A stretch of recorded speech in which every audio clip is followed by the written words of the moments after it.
Assalamualaikum warahmatullahi wabarakatuh.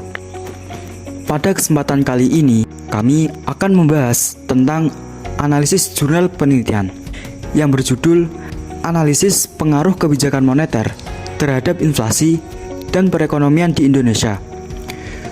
Jurnal ini ditulis oleh Nurjanah, Miswar, dan Nur Saidah.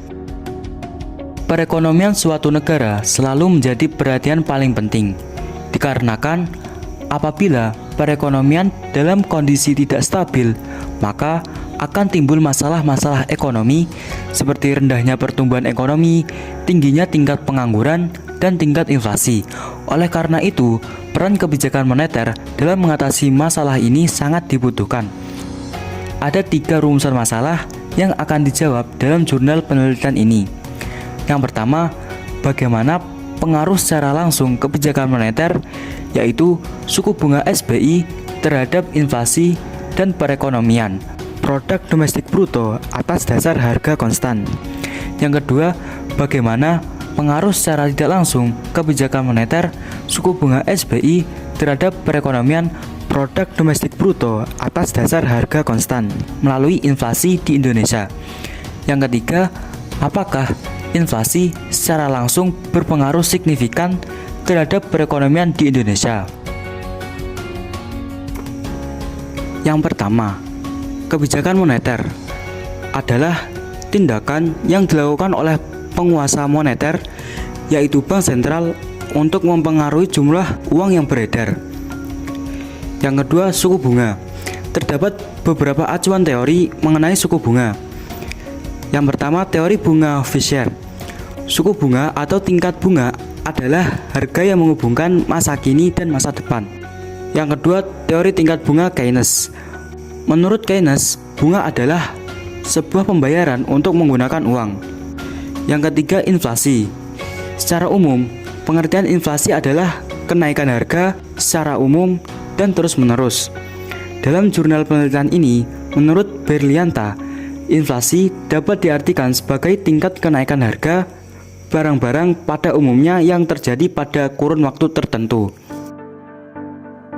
Metode analisis data dalam penelitian ini menggunakan teknik analisis jalur atau path analysis untuk menganalisis pola hubungan di antara variabel. Model ini digunakan untuk mengetahui pengaruh secara langsung maupun tidak langsung antara variabel bebas dan variabel terikat. Perkembangan inflasi di Indonesia. Perkembangan inflasi pada tahun 2009 sampai 2019 itu mengalami fluktuasi. Hal ini terjadi karena adanya kenaikan tarif BBM, faktor politik yang tidak aman, dan faktor lainnya.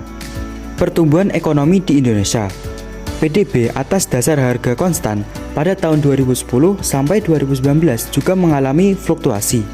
Hal ini disebabkan oleh terjunnya pertumbuhan ekonomi akibat krisis global. Perkembangan suku bunga SBI di Indonesia. Suku bunga SBI di Indonesia pada tahun 2009 mencapai 6,50%. Sampai pada tahun 2012, suku bunga SBI mengalami penurunan hingga 5,75%. Pada tahun 2013 dan 2014, suku bunga SBI mengalami kenaikan sampai 7,75%. Dan pada tahun 2015 sampai 2019, suku bunga SBI terus mengalami penurunan sampai pada angka 5,00%. Hal ini disebabkan karena aliran dana asing ke pasar finansial Indonesia masih terjaga dan sentimen perang perdagangan global mulai memudar sehingga tingkat suku bunga SBI menurun. Dari beberapa uji dan analisis yang dilakukan oleh penulis jurnal penelitian ini, maka dapat ditarik kesimpulan. Yang pertama, suku bunga SBI secara langsung berpengaruh positif dan signifikan terhadap inflasi di Indonesia. Hal ini menunjukkan bahwa peningkatan suku bunga SBI akan meningkatkan inflasi di Indonesia. Yang kedua, suku bunga SBI secara langsung berpengaruh negatif dan signifikan terhadap produk domestik bruto atas dasar harga konstan di Indonesia. Hal ini menunjukkan bahwa apabila suku bunga SBI meningkat, maka produk domestik bruto atas dasar harga konstan di Indonesia akan menurun. Yang ketiga, Inflasi secara langsung berpengaruh positif dan signifikan terhadap produk domestik bruto atas dasar harga konstan di Indonesia. Hal ini menunjukkan bahwa peningkatan inflasi akan meningkatkan produk domestik bruto atas dasar harga konstan di Indonesia.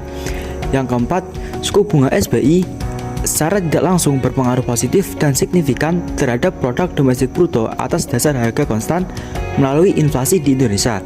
Hal ini menunjukkan bahwa meningkatnya suku bunga SBI maka akan meningkatkan produk domestik bruto atas dasar harga konstan melalui inflasi di Indonesia. Tingkat suku bunga SBI berpengaruh terhadap inflasi di Indonesia, maka pemerintah dan Bank Indonesia diharapkan bisa mengendalikan tingkat suku bunga SBI agar bisa mengendalikan inflasi. Selanjutnya, dalam penelitian ini, inflasi menghasilkan pengaruh positif yang artinya adanya peningkatan inflasi akan meningkatkan produk domestik bruto. Secara keseluruhan, jurnal ini sudah sangat bagus, tetapi terdapat kekurangan yaitu tidak ada penjelasan mengenai variabel kebijakan moneter, yaitu suku bunga SBI, sertifikat Bank Indonesia, dan produk domestik bruto atas dasar harga konstan, yang mengakibatkan para pembaca kesulitan memahami jurnal penelitian ini. Buat kalian yang ingin melanjutkan di bangku perkuliahan, telah dibuka penerimaan mahasiswa baru Sekolah Tinggi Agama Islam At-Tanwir Bojonegoro. Di sana tersedia 5 program studi serata 1, diantaranya yaitu yang pertama, jurusan bimbingan dan konseling Islam. Yang kedua, jurusan ekonomi syariah.